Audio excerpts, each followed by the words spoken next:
Thanksgiving week, heading to the garage. We've got a bare cylinder head that was delivered to us, and we're gonna check it out. Hopefully there's no cracks. Look at that. I'm gonna get real close in there. Sometimes they're just so small that it's just so hard to find. Let me tell you something.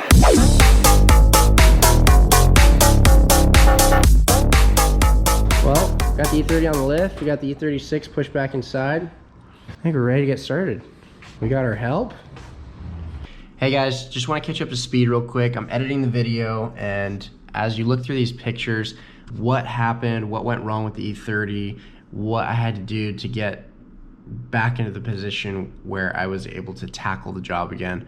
My greatest theory is just that because we had oversized valves from SuperTech Performance, that +1 millimeter on that narrow cylinder head, I have a feeling that is what led to the crack, because it's a pretty intense crack on one of the valves on the, I believe it was on the exhaust side. But anyway, it took me a while, but I was able to finally secure a buyer for the oversized valves.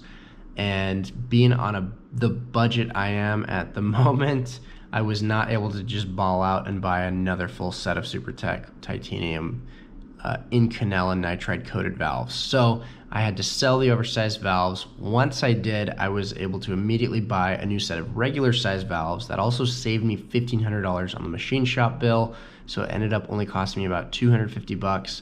Got the two cylinder heads. You can see them lined up next to each other. The shiny clean one is the one with the crack, and the golden looking one is the new one that we picked up off that guy for like 70 bucks on Facebook Marketplace. Big thanks to that guy.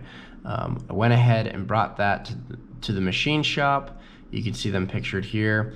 Phil took care of us, got that thing all nice and shiny, resurfaced, pressure tested, ready to go. He got the valves installed for us and everything, and got to bring that cylinder head back, and as well as all the drive shaft components being in order, we're ready to go. Continue watching. All right guys, so we have cleaned up parts of the garage.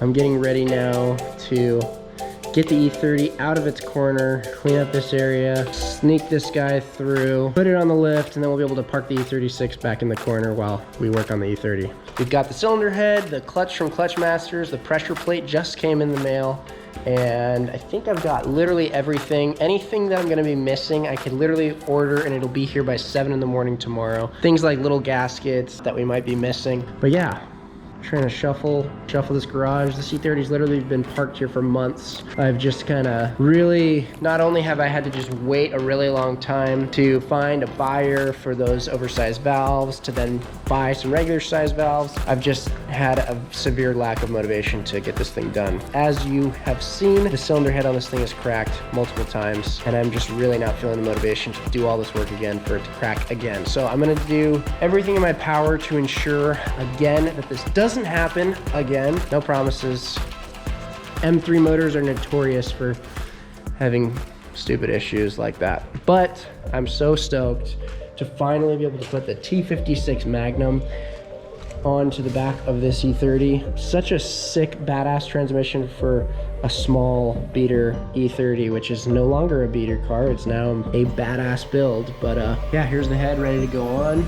Gonna dump out its guts. Still got the mixture of oil and coolant in the cooling channel. I'm gonna undo that bolt right there, and then we're just gonna drain out some garbage. All right, how did I do? Pretty clean. Got all the fab stuff over off to the side. Did a ton of vacuuming. Okay, if we connect the negative, we should still have some power. Enough to maybe raise this thing up in the air. Let's see. Bluetooth syncing. Oh, we got 0. Look how nice this thing is. I'm glad we're putting some time back into getting this thing back on the road. I feel like I'm getting my life organized when I get my cars back up and running. So it's like getting a fresh haircut, you know? It's that same feeling. This thing's been sitting here waiting to be loved. So, all right, it says we got 95. Oh, 100, that should be enough. I love that, that never gets old. So cool. I want to make this as easy as possible to be able to move around. so freaking cool. All right.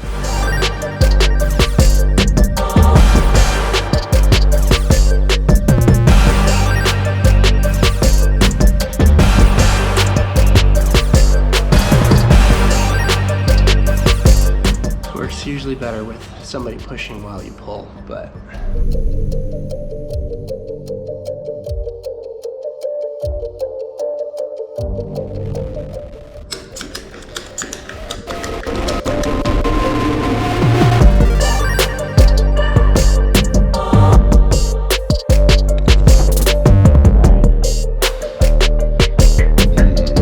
let's try.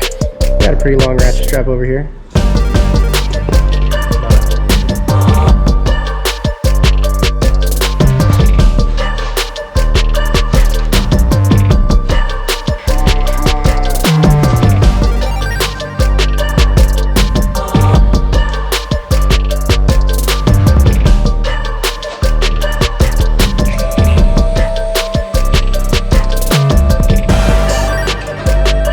Took a lot of effort.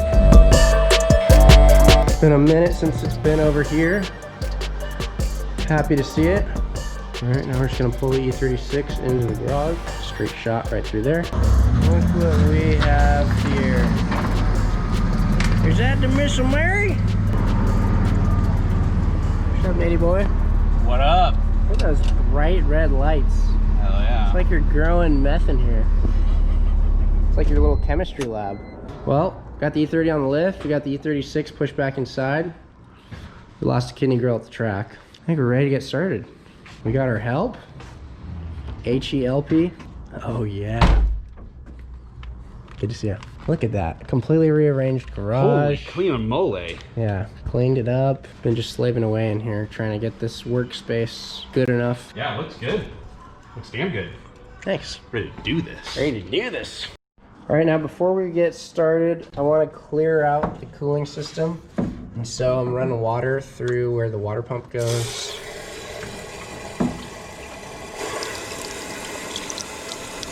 Look at that nasty stuff. I think that's actually a mix of orange coolant and oil, so that's why it looks especially dirty. But it's already starting to clear up. A lot of people I know run laundry detergent through this. It's supposed to help collect the oil, since water and oil don't really mix, but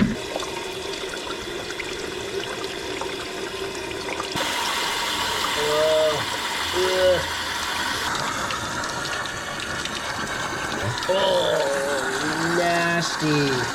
So, get in here, clean up these cylinder walls.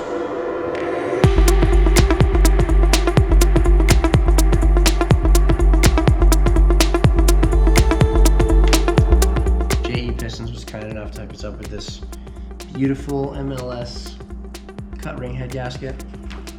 I'm gonna go ahead and take it out of the packaging now.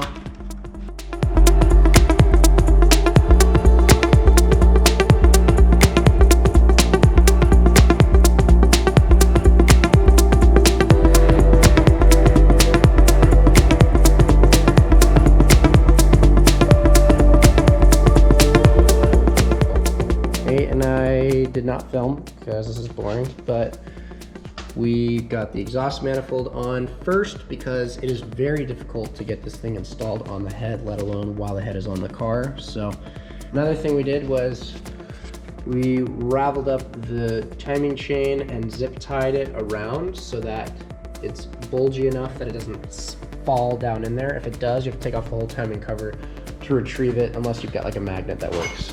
All right, let's see if we can get this thing in. All right, I'm gonna set this down here.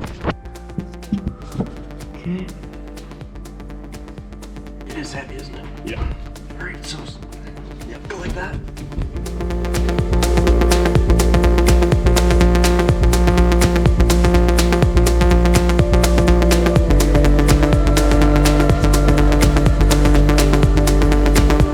It's what time? Torque time. Is it torque time? Torque time. It's what? Torque time. Oh, you like the stash? Yeah, I'm just highlighting that. We got our head on the block, manifold installed, ARP head studs all dried off and re-lubed with that ARP assembly lube on the top and bottom of the threads. We got them studs on hand tight, and then we took the nuts here. We're about to get these on here real tight. We're gonna get the torque wrench and torque them on. I got like 2 minutes. I got like a minute left to record, so I can't record much. Sorry, guys. And okay, so just finished torquing the head. Didn't film any of that, so we just gave you a fake little. Fake it. We just faked it for you, but we did torque the head. We just didn't film it because we don't have a lot of time to film. Okay, goodbye. There we go. All right, getting some assembly lube on these lifters. And this is the last one. Okay. All right, so the way we're gonna do this, just gonna run some tape across the buckets. Okay, flips right over. Oh no, fuck. Wait. Salvage. No, they're Get him all in, up. get him in, get him in. All right, here, Lay here, it down. here. Feel them out. Okay, let's stop recording. Round 2.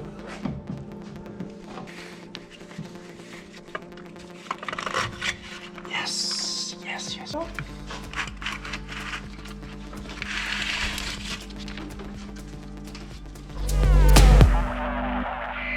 Just finished piecing together that E46 serpentine belt tutorial.